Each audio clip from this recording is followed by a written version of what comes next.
Buongiorno, I'm the author C. DeMello, and my friends call me Christine, and we are here at Poggio a Caiano, 15 kilometers outside of Florence. This beautiful Medici villa is one of many in Tuscany. It was thanks to Lorenzo di Medici, Il Magnifico, that we have this here today. When Lorenzo became the ruler of Florence in the mid-1470s, he began buying up a lot of land in this area, including the Barco Reale, Carmignano, which later would go on to produce some of the most amazing wines. When one of his future relatives, Caterina de' Medici, brings Cabernet grapes from France and fuses them with the Sangiovese to create this amazing wine. And the Barco Reale surrounding this villa was a place for them, for the Medici family to hunt and to ride their horses and play and what have you. The villa behind me was commissioned by Lorenzo di Medici from Giuliano Sangallo, an architect, a Renaissance architect who followed the stylistic ideology of Brunelleschi. And you can see from the classical lines of the villa, it mixes the classical Roman architecture with that of the Renaissance. It's a beautiful villa. Construction started in 1485, but then construction stopped because the Medici were exiled from Florence. And then the construction picked up once the Medici were back in power, and that's with Giovanni di Lorenzo de' Medici, who was Pope Leo X, and we're going to go see what he did in just a moment.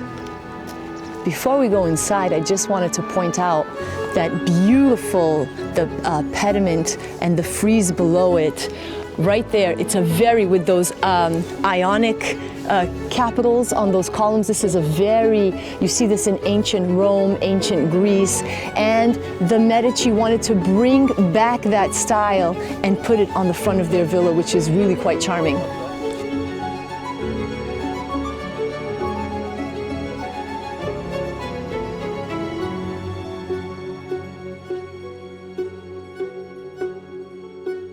Oh, these are beautiful.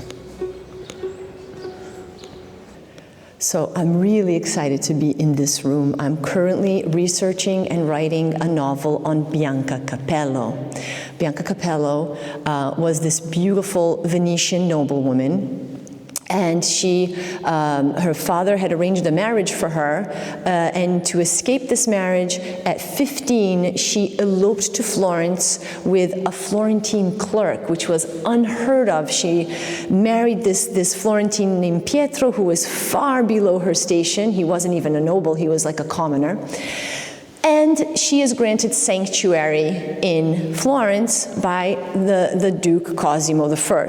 Well, his son, Francesco, notices this Venetian beauty, and they have this love affair. Okay, now she's a married woman. He is to be married, engaged to be married to Joanna of Austria, the Holy Roman Emperor's daughter. This is like a huge match, a political match for Francesco, for the Medici and the Habsburg. And they get married, but he never gives up Bianca. And now Bianca is friends with Isabella, Francesco's sister, and she comes to Poggio a Caiano to visit, and this is her chamber. And there is a secret passage where she could have gone up to see Francesco in his chambers, or he could come down to see her in her chambers while he was married to Joanna.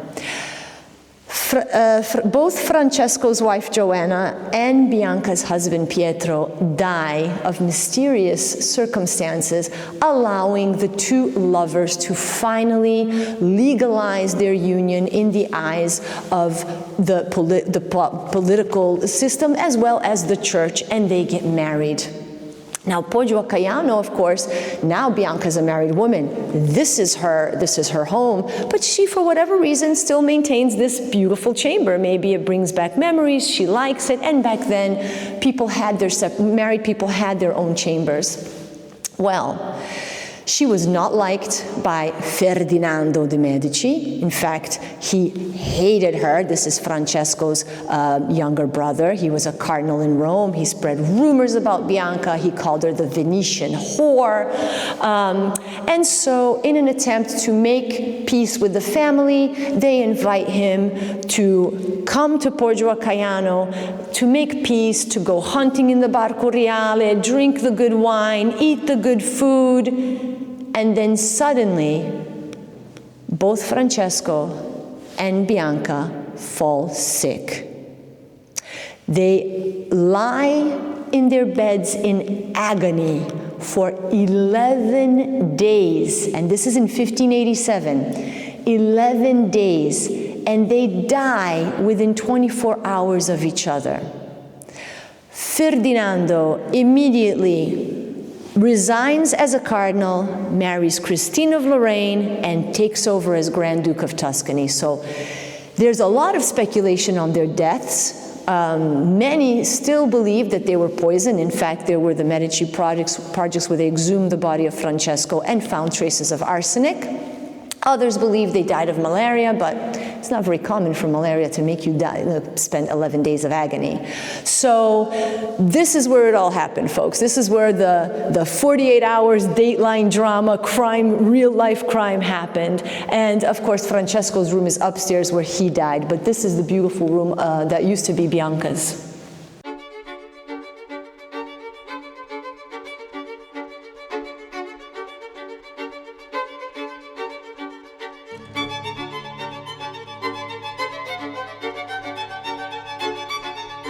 So as you can imagine, a villa from the 16th century has gone through layers and layers and layers of history.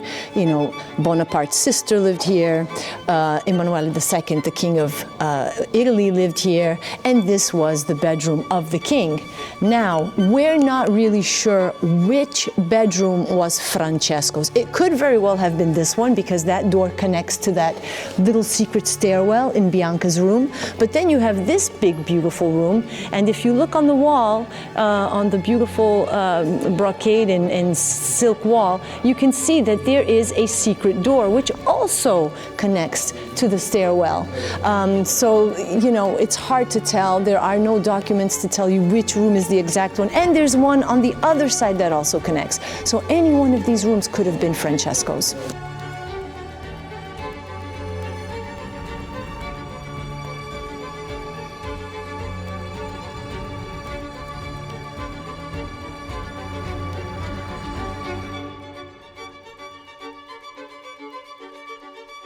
Construction resumes when Pope Leo X comes to Florence and says, you know what, let's do it up. Now, if you know anything about Pope Leo X, he was a very carnal pope. He is the pope that is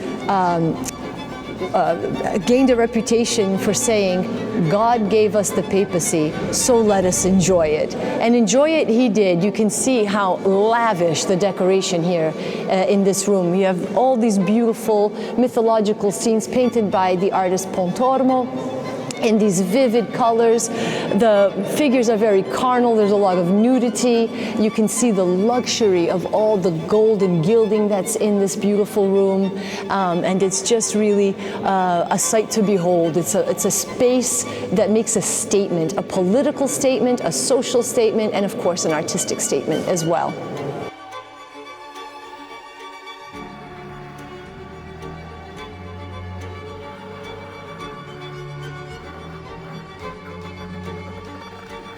So we're on the top floor of the villa, and this is the painted galleries. We have beautiful paintings. This is a botanist's dream because you see a lot of plants, flowers, and fruits from the 16th century and onward. And of course, we have a few Medici, but they're already Medici Habsburgs, as you can tell by the nose and chin.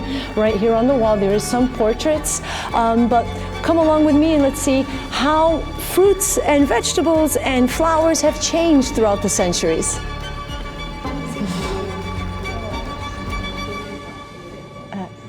Questo è bello. Questo è fantastico. Questo ti fa vedere come era una cucina storica.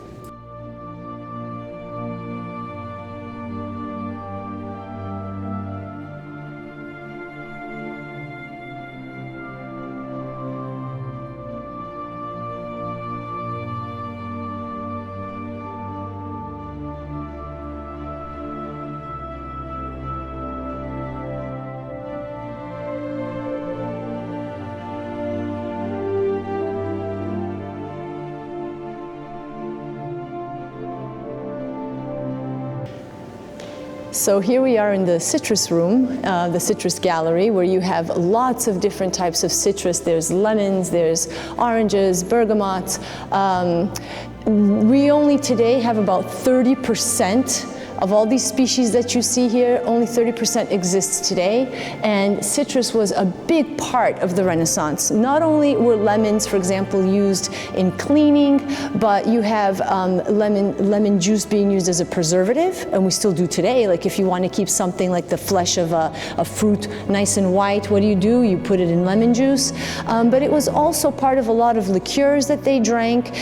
Lemons throughout history have always been the cure to prevent scurvy. So on ships, there was always a big supply of lemons so the sailors did not get scurvy. And then it was used, like I said, in liqueurs. And one of the most famous is the Alkermes, which was the liquor of the Medici for longevity. They would put lemon, there was sugar, there was cinnamon and cloves and all these other ingredients. And it was a very bright red liquid. And the red was from the crushed ladybugs, the skins of the ladybugs. They would crush it into a fine powder, and that's where they would get the red. But everything had a lemon base.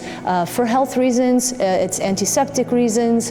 Lemon was just a very precious fruit here in Tuscany, and as well as other parts of Europe, but we're in Tuscany right now.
So I hope that you enjoyed your visit at Poggio a Caiano.